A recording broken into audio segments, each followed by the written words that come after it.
नमस्कार। संधि विषयक पाठ्यक्रम के 11वें सप्ताह में आपका स्वागत है।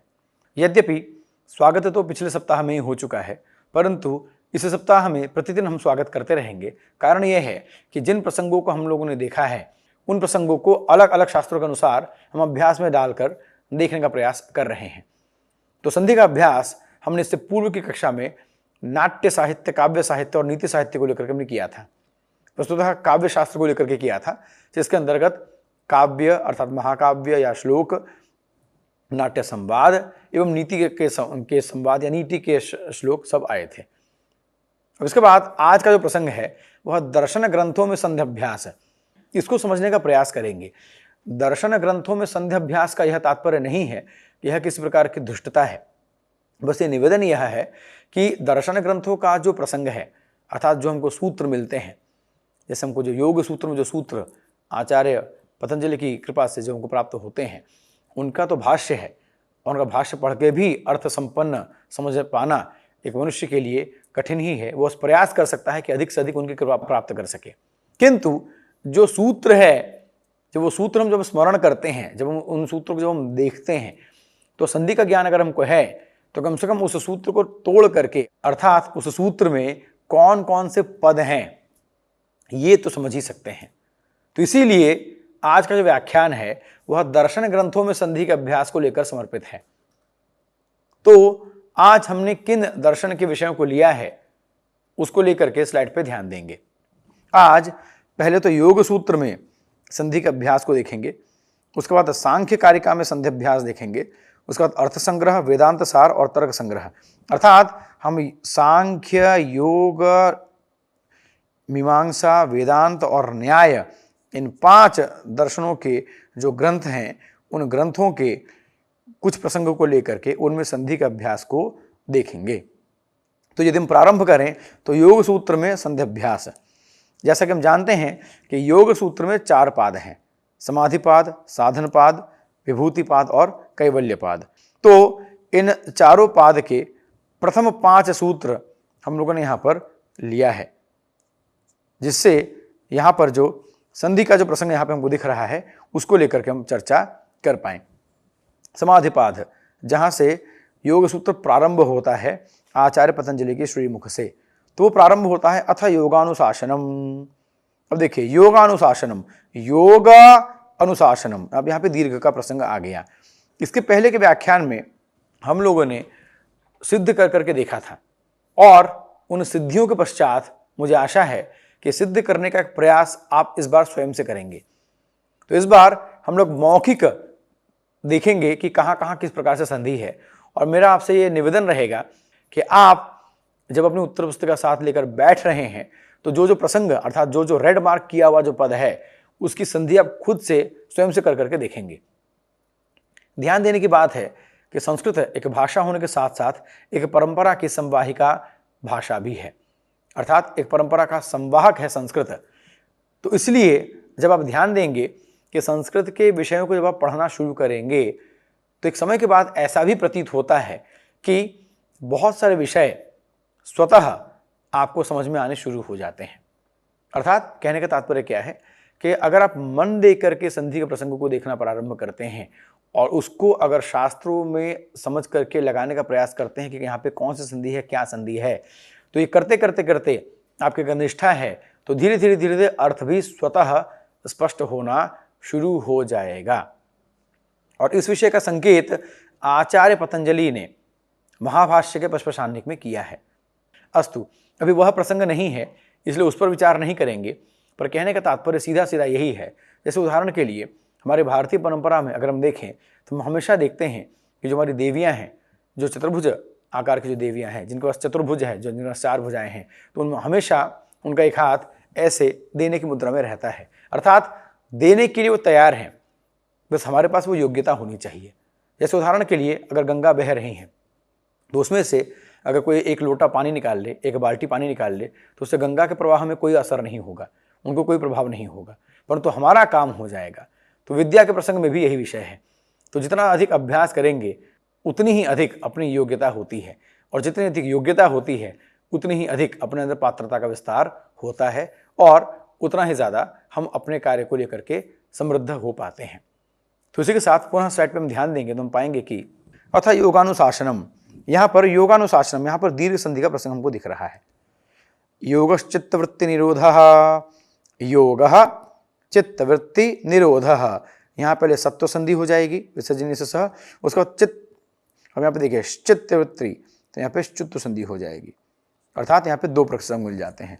फिर तदा द्रष्टुः स्वरूपेवस्थानम वृत्त सारूप्यम इत्यत्र, स्वरूपेवस्थानम, स्वरूप इव स्थानम, तो स्वरूप इव स्थानम, अब यहाँ पर देख लीजिए स्वरूप एव वृत्ति सारूप्यम इत्यत्र, इति अत्र इत्यत्र, क्लिष्टा क्लिष्टाः वृत्तयः पंचतयः, क्लिष्टा क्लिष्टाः, क्लिष्टा क्लिष्टाः, दीर्घ संधि का प्रसंग है। इसके बाद तपः स्वाध्यायेश्वर प्रणिधानानि क्रियायोगः, स्वाध्यायेश्वर, स्वाध्याय ईश्वर, यहाँ पर हो जाएगा गुण संधि। समाधि भावनार्थः क्लेश तनुकरणार्थश्च, तनुकरणार्थश्च, अब यहाँ पर देखिए जो योगश्चित्त वृत्ति निरोधा में था वही तनुकरणार्थश्च में भी दिया हुआ है, अर्थात सत्व और शुत्व का प्रसंग हमको यहाँ पे देखने को मिल जाता है। इसी के साथ अविद्या अस्मिता, अविद्या अस्मिता रागद्वेष अभिनिवेशाः, रागद्वेषाभिनिवेशाः पंचक्लेशाः, तो यहाँ पे अविद्या अस्मिता, यहाँ पर दीर्घ संधि का प्रसंग है। रागद्वेषाभिनिवेशाः पंचक्लेशाः, तो यहाँ पर भी दीर्घ संधि का प्रसंग है। इस प्रकार से अगर हम देखें तो अविद्या क्षेत्रम उत्तरेषाम प्रसुप्त तनु विच्छिन्नो, विच्छिन्नः विच्छिन्नोदराणाम, तो विच्छिन्नः, आप यहाँ पे देखिए चत्व आ गया, वित्त को च हो गया, अस्तु। फिर उसके बाद अनित्या शुचि दुखान अनात्मसु, नित्य शुचि सुखात्मक ख्यातिर अविद्या, ख्याति ही अविद्या, विसर्ग को स को र हो गया, तो ख्याति अविद्या। इस प्रकार से हम यहाँ पर भी प्रसंग देख सकते हैं। इसी के साथ देशबंधश्चित्तस्य धारणा, अब देखिए जो योगश्चित्त वृत्ति निरोधा में था सत्व और शुत्व, वही स्थिति यहाँ पर भी है। इसके बाद तत्व प्रत्यय एकतानता, प्रत्यय एकतानता, प्रत्ययिकतानता, यहाँ पर वृद्धि का प्रसंग हमको दिखता है। इसके बाद तदेवार्थ मात्र निर्भासम, तदेव अर्थ मात्र निर्भासम, तो तदेवार्थ और तत्एव, तदेव, पहले तो तत्एव में जस्ट हो गया, उसके बाद तदेवार्थ दीर्घ हो गया। उसके बाद त्रयमेकत्र संयमः, त्रयमेकत्र वर्ण संहिता हो गई। तज्जयात प्रज्ञालोकः, तज्जयात, इस प्रसंग को देखिए, तत् और जयात हुआ। तत् और जयात में पहले तो जस्ट संधि कर लेंगे तो तद और जयात प्राप्त हो जाएगा, तद और जयात प्राप्त हो गया। इसके बाद अब यहां पर देखिए च वर्ग है, त वर्ग है, तो इसे वर्ग का तृतीय हो जाएगा, अर्थात च छ ज हो जाएगा, तो बन जाएगा तज्जयात, बन जाएगा, अर्थात तज्जयात प्रज्ञालोकः। यहाँ पर हमें दो प्रकार के संधियां मिलती हैं, एक तो मिलता है जश्त्व और एक मिलता है शुत्व, अस्तु। इसके बाद जन्म औषधि, जन्म औषधि मंत्र तपः, तो जन्म औषधि, तो जन्म औषधि यहाँ पर भी वृद्धि हो गई। समाधिजाः सिद्धयः, जात्यंतर, जाति अंतर, जात्यंतर यहाँ पर यण संधि है। इसके बाद निमित्तम प्रयोजकम प्रकृति नाम वर्णभेदस्तु, वर्णभेदस्तु विसर्जन से सह, तत्र क्षेत्रगत निर्माण चिंत्यान्यस्मिता मात्रात, चिंतानि अस्मिता मात्रात, यहाँ पर यण संधि। इसके बाद प्रवृत्ति भेदे प्रयोजकम चित्तम एकम अनेकेशाम, चित्तम एकम अनेकेशाम, तो यहाँ पर तो वर्ण संहिता हो गई है, अर्थात चित्तम एकम, चूंकि म है उसके बाद एकम, यहाँ पे हमें प्राप्त हो गया स्वर, तो इसको जोड़ देंगे तो चित्तम एकम, तो ये तो वर्ण संहिता का प्रसंग हो गया। इस प्रकार से योग सूत्र के चारों पादों के प्रथम 5 सूत्रों को देखने के बाद अब हम आएंगे सांख्य कारिका में। सांख्य कारिका में जो प्रथम जो कारिका है, अर्थात जो प्रथमा कारिका है, वो अपने में ही स्पष्ट कर देती है विषय को। दुःखत्रयाभिघाता जिज्ञासा तदपघातके हेतौ दुष्टे सापार्था चेन्नैकान्त्यात्यंततो भावात्, तदपघातके, तदप, अब यहाँ पर भी देखिए द हुआ है, तो द देखते ही आपको ध्यान आना चाहिए कि जस्ट संधि का प्रसंग हो सकता है कि नहीं, और अगर हो सकता है तो हाँ हो गया, तत् अपघातके बन गया। अब यहाँ पर देखिए, दुःखत्रयाभिघातात् जिज्ञासा। अब इस प्रसंग को एक बार देखिए, दुःखत्रयाभिघातात्,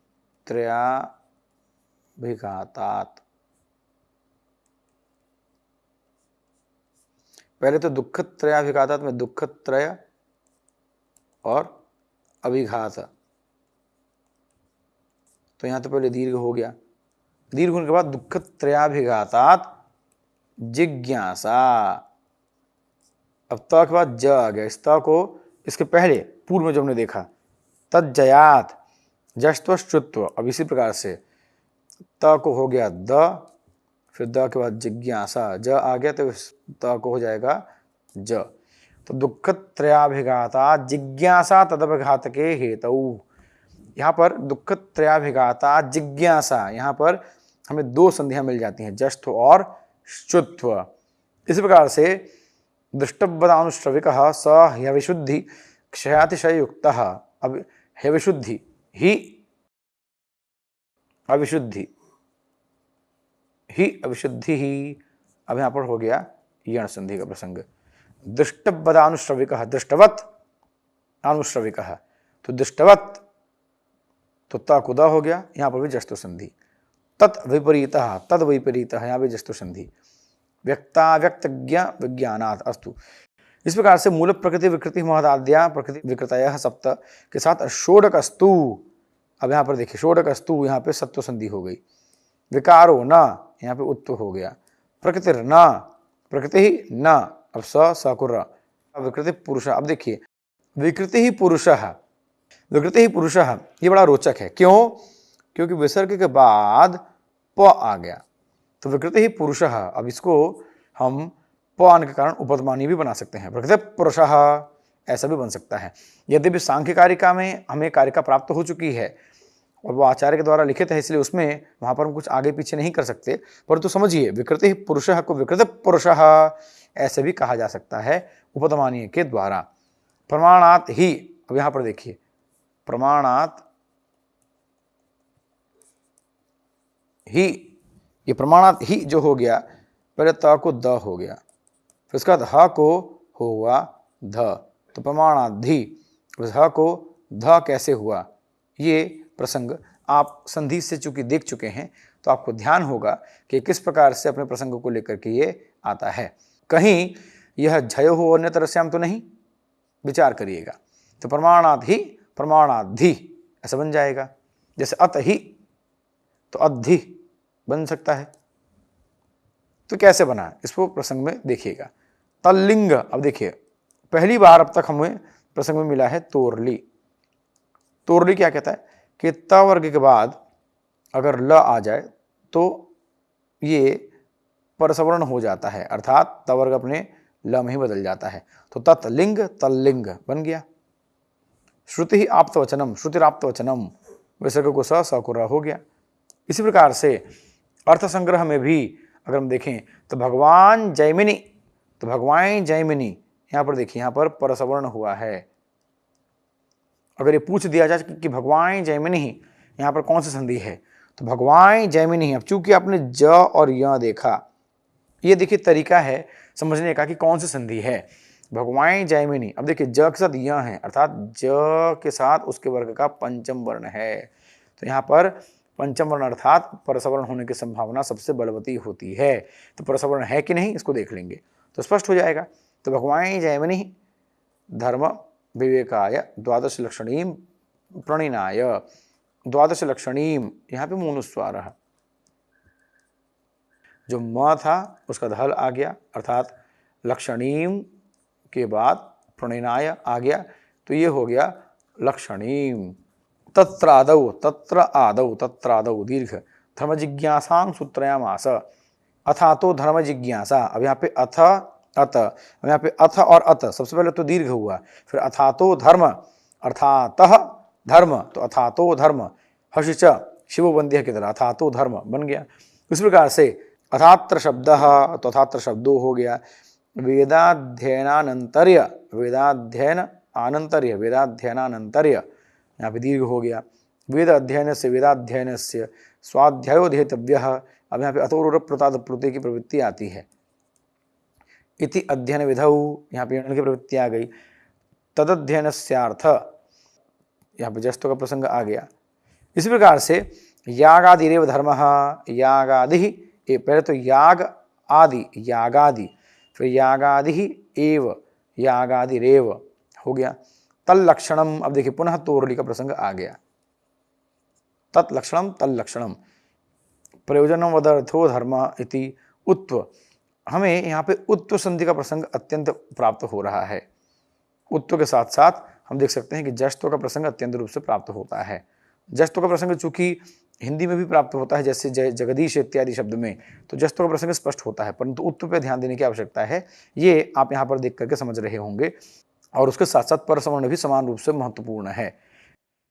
अब यहाँ पर देखिए, ये जो दो उदाहरण हैं, भोजनादावति व्याप्ति वारणाय और शेनादावति व्याप्ति वारणाय अर्थ इति, ये जो प्रसंग है इसको देखते हैं। भोजनादावति व्याप्ति वारणाय, इस प्रसंग को अगर हम देखें तो क्या ही है, इस तरह के प्रसंग में कठिनाई होती है, तो उसको पहचानने का एक तरीका यह है कि जो शब्द आप जानते हैं, जैसे भोजन, तो भोजनादि, तो अर्थात भोजन और आदि कुछ हो सकता है, तो यहाँ पर आपको ध्यान देना चाहिए, जहाँ पे आपको सर्कल या गोल किया गया है। उसी प्रकार से शेनादावति, तो यहाँ पे आपको यहाँ पर ध्यान देना चाहिए। जैसे भोजनादावति व्याप्ति वारणाय, इस प्रकार का प्रसंग अगर आ जाए तो इसमें क्या होगा, भोजनादौ अति व्याप्ति वारणाय। अब भोजनादौ, औ, इस औ को आदेश हो जाएगा आव, तो जब आव आदेश हो जाएगा तो भोजना, औ को आव आदेश हो गया तो दाव, और अति जोड़ दीजिए दावति व्याप्ति वारणाय, अर्थात यहां पर हमको अयादि संधि का प्रसंग दिख रहा है। उसी प्रकार से शेनादावति व्याप्ति वारणायार्थ इति, तो शेनादौ अति, यहां पर भी अयादि संधि का प्रसंग ही हमें दिख रहा है, और यहां पर तो जस्तो संधि प्रसंग है ही। इसी के साथ वेदांत सार में अगर हम संध्याभ्यास की ओर आए तो हम पाएंगे कि अखंडम सच्चिदानंदम अवांग मानस गोचरम, अखंडम सच्चिदानंदम, अब यहां पर देखिए, अखंडम सच्चिदानंदम, सच्चिदानंद, सत, चित और आनंद, तो अब देखिए सत, चित और आनंद, पहले तो चित को चिदानंद कर देते हैं, चिदानंद हो गया। अब यहां पर देखिए सत चिदानंद, सत, अब इस सत को चवर होने के कारण शुद्ध हो जाएगा, और शुद्ध हो करके त को भी च आदेश करके सच्चिदानंद बन जाएगा। तो ब्रह्मा सच्चिदानंद स्वरूप हैं। अस्तु, तो यहाँ पर हम देख सकते हैं कि यहाँ पर चित आनंद, यहाँ पर जस्तो संधि हमको प्राप्त हुआ, और यहाँ पर हमको शुद्ध संधि प्राप्त हुआ, यानी यहाँ पर हमको दो संधियां प्राप्त होती हैं। वांग मनस गोचरम, अब देखिए वाक मनस, वाक मनस का हो गया वांग मनस। अब ये कैसे हुआ, ये प्रसंग आप पढ़ चुके हैं। इसी प्रकार से आश्रय भीष्ट सिद्ध है, आश्रय अभीष्ट, अब देखिए ये प्रसंग आया, आश्रय अभीष्ट, अब ये जो अ है ये इसके अंदर चला जाएगा, आश्रय अभीष्ट, अब ये अ इसके अंदर चला जाएगा, तो बन जाएगा आश्रय भीष्ट सिद्ध है। इस प्रकार से अर्थतः अपि अद्वय आनंद, तो अर्थतः अपि, तो अर्थतः अपि, तो अर्थतोपि, और अद्वय तो अर्थतोप्यद्वय, तो यहाँ पर जो जो संधियाँ हैं ये आप कुछ से प्रसंग में देखेंगे। तो अर्थतः अपि, तो अर्थतः चूंकि तह विसर्ग है तो यहाँ पे उत्व संधि हो गई, और अर्थतो अपि, तो अर्थतोप्य, इस प्रकार से बन जाएगा, और अर्थतोपि और अद्वय, तो अपि और अद्वय मिलकर यहाँ संधि हो जाएगी। अस्तु, इसी प्रकार से नामोपनिषद, तो नाम और उपनिषद मिल गया। तदुपकारिणी, तो तदुपकारिणी, तो दु यानी जस्तो संधि का प्रसंग हो गया। पृथक आलोचनीयाः, अब देखिए, अब मुझे आशा है कि अब आपको धीरे धीरे पकड़ना आ रहा होगा। पृथक आलोचनीयाः, ग वर्ग का तृतीय आ गया, तो ध्यान दीजिए तृतीय आया तो यहाँ पे क्या जस्तो की संभावना हो सकती है क्या? अगर हो सकती है तो हो जाएगी। पृथक आलोचनीय, पृथक आलोचनीय, पृथक आलोचनीय, अनुबंधो नामो उत्तर संधि। फिर उसके बाद विधिवत अधीत, यहाँ पर भी देखिए जश्न संधि। नापाततः, आपाततः अधिगतः, आपाततः अधिगतः, तो आपाततो अधिगताखिल, इस प्रकार से यहाँ पर भी उत्तर संधि का प्रसंग हमको दिखता है। इसी के साथ साथ स्वांतः, संपन्नः, पुरःसरः, पुरःसरम, अब यहाँ पे देखिए पुरःसरम, यहाँ वाशरी, नित्य नैमित्तिक प्रायश्चित्तोपासनानुष्ठानेन, प्रायश्चित्त और उपासना, प्रायश्चित्तोपासना अनुष्ठानेन, इस प्रकार से हमको अलग अलग संधियों के भाव मिल सकते हैं। अब अंततोगत्वा तर्क संग्रह में संध्याभ्यास को देखते हुए आज के व्याख्यान को पूर्ण करेंगे। द्रव्य गुणक्रम सामान्य विशेष समवाया भावाः सप्तपदार्थाः, समवाय अभाव, समवाया भावाः, दीर्घ। फिर उसके बाद यहाँ पर कई सारी संधियां हमको प्राप्त होती हैं। पृथिव्यप तेजो, अब देखिए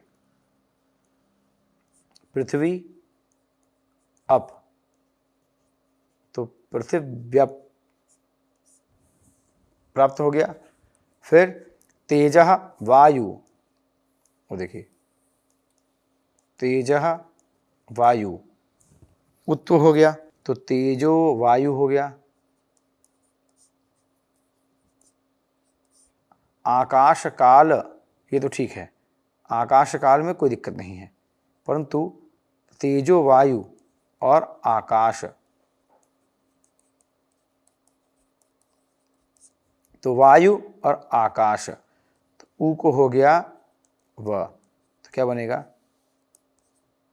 तेजो वायवा, वा है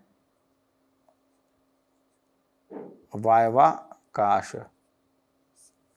बनेगा। फिर इसके बाद काल दिक आत्म, दिक और आत्मा, तो बनेगा दिगात्मा बन जाएगा।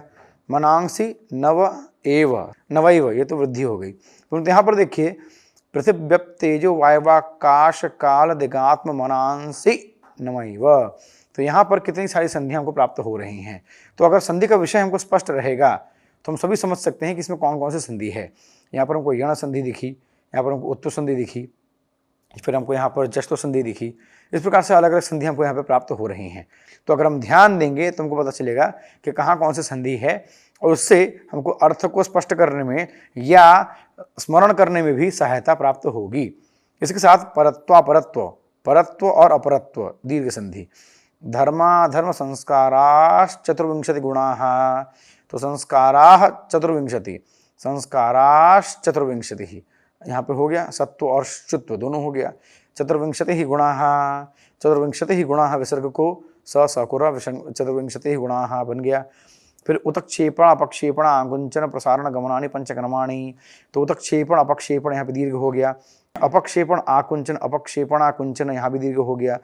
इसी प्रकार से परमपरम चेति, यहाँ पर मोनुस्वार, द्विविधम सामान्यम, यहाँ पे मोनुस्वार। इस प्रकार से हम देख सकते हैं कि प्रसंग संधि का सर्वत्र विद्यमान है। संभवतः ही कोई ऐसा वाक्य होगा जहाँ पर संधि का प्रसंग हमको प्राप्त न हो। इसीलिए संधि के विषय को अच्छे से अवगाहन करना अत्यंत महत्वपूर्ण है, और वह विषय आपको अवगाहित हो, इसके लिए जो अंतिम सप्ताह होगा उसका नाम होगा विहगावलोकन पर्व। अर्थात यह जो 10 सप्ताह में हमने संधि का प्रसंग जो पढ़ा है उसका संपूर्ण एक अवलोकन विहगावलोकन की तरह हम करेंगे अंतिम सप्ताह में। इस विषय को हम लोगों ने प्रथम सप्ताह में भी देखा था, और इसी विषय की पुनः स्मृति अभी आपको इस व्याख्यान में भी करवाने का प्रयास किया गया है। तो ध्यान देंगे और संधि के आनंद को लेते हुए आगे बढ़ेंगे। इसी के साथ आप सभी को हार्दिक आभार एवं धन्यवाद।